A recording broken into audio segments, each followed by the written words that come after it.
aka ni kakanya keza cyane ka iga time, kakanya tubigisha bimwe bishobora kugufasha mu buzima.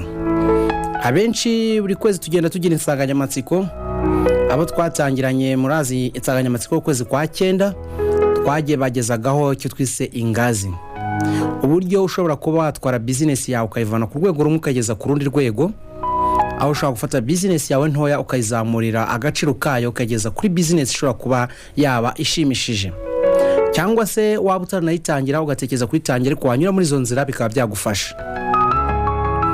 Izo ni inzira cyangwa twise ingazi, amadaraja, escalier, step bitewe nuko wabyita, ariko ababyumvishije byagiye bibafasha kandi abenshi batanga ubuhamya.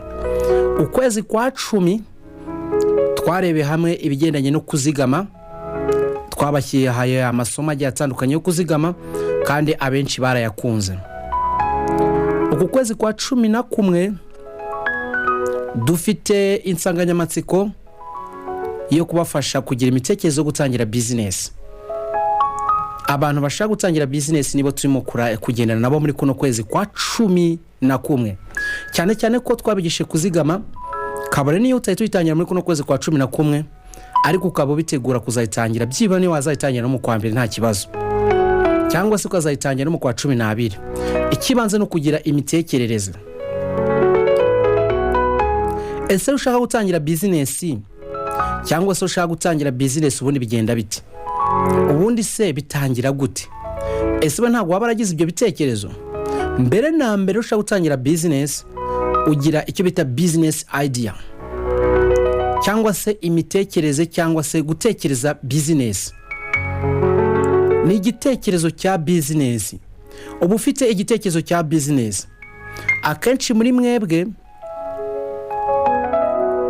iyo mufite ibitekerezo bya business ugira ibitekerezo bigiye bitandukanye.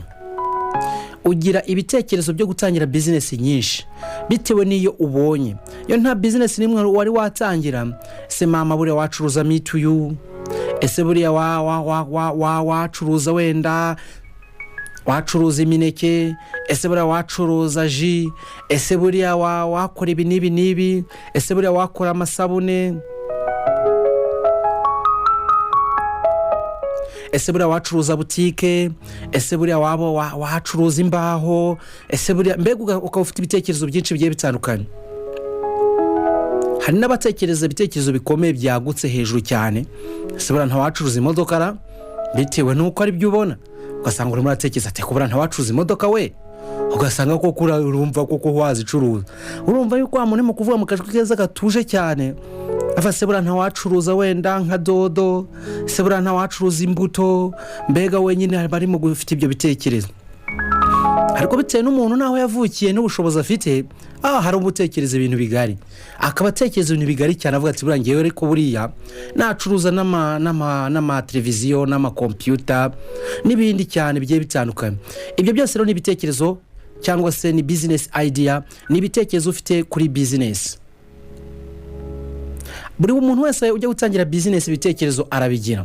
Ese ahubwo yamaze kubigira biba ari byinshi. Ese ni gute uzatangira business kandi ufite ibitekerezo byinshi bikuri mu mutwe, ari ugashaka kuzatangira byibura business imwe runaka? Icara hasi wandike ibitekerezo byose bya business ufite. Ariko muri iyi gatemo mukunda kumva ko tubabwira ngo icara hasi cyangwa se fata umwanya wawe wandike. Andika ibitekerezo byose bya business ufite, byose bikuri mu mutwe ubyandike. Numara kubyandika uzabanze ugendere kuri no puwe ya mbere. Ese ubundi muri bino bitekerezo byanjye byose mfite bya business, buriya icyanyorohera mu gutangira mu bushobozi bwanjye mfite ni ikihe? Ushobora gusanga bya bitekerezo byinshi ufite harimo icyo ushobora kuba watangira bitewe n'ubushobozi ufite. Icyo ngicyo ushobora kuzatangira bitewe n'ubushobozi ufite bari cyo uvivura bwa mbere. Ushobora gusanga giciriritse, ushobora gusanga kitagushimishije cyane nk'ikindi warebaga ari uko utagifitiye ubushobozi, ariko gerageza nubwo muri ako kanya ugiye gutangira icyo gitekerezo kimwe cyangwa se gutangira business iciriritse, ariko ufite intumbero yuko uzatangira na ya indi ngari. burya baravuga ngo nizabikaga zari amagi kandi ngo nta mwana uvuka ngo ahite yuzura ingobyi. Byumve rero yuko ubanza ukareba business yawe cyangwa se igitekerezo cya business ufite, ukareba iyakorohera mu kwitangira. Na bya bindi ntago bisiba kuko ufite intumbero yo kuzabigeraho. Nurangiza banza urebe se nubuhe bumenyi mfite kuri iyo business ngiye gushaka kuzatangira. Ubumenyi ufiteho nubuye. Ese niba hari ubumenyi usanzwe ufite kuri iyo business, ntibyaba byiza noneho ko kutangira gutekereza kuzayitangira? Ariko birashoboka yuko ushaka gusanga koko nta bumenyi na bukeya uyifiteho. Niba rero nta bumenyi na bukeya uyifiteho iyo business yawe, gerageza ubushake. Nubona bitakugoye, kuko ntago wajya gutangira business udafiteho ubumenyi. Akenshi utangiye business udafiteho ubumenyi ni hahandi wisanga irimo guca mu myanya y'intoki. Murabizi ko system twakoreshaga cyangwa umuvandimwe tuzanye ngo ugasanga ngo business wayitangiye mu gihe gito irarundutse koko, mbega ibaye amateka.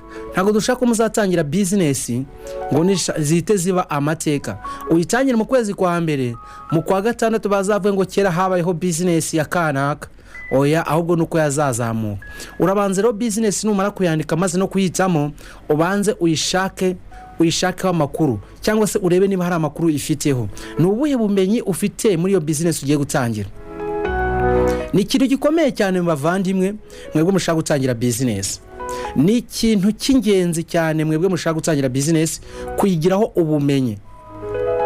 Numara kubona hari ubumenyi ifiteho ni byiza, ariko nubona nta bumenyi namba uyifite iyo business, jya kubushaka.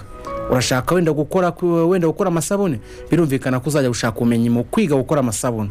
Ese urashaka gucuruza mituyu, birumvikana ko uzabanza ushaka ubumenyi bwo gucuruza iyo mituyu.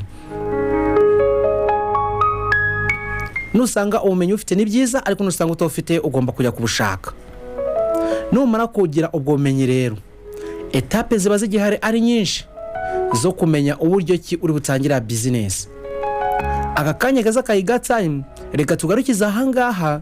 Mumaze gushaka ubumenyi kuri business, mwibuka yuko mwanditse nyinshi, muhitamo imwe mushaka gutangira bitewe n'ubushobozi, muyishatseho amakuru cyangwa se muyishatseho ubumenyi. Ubwo bumenyi nibwo buzagufasha gutangira business. Ni ibintu by'ingenzi cyane bikomeye ko turashaka ko muzatangira business, ariko business ntizabe amateka. Iki ni kiganiro Nezerwa, agacekeza cyane bita Iga Time.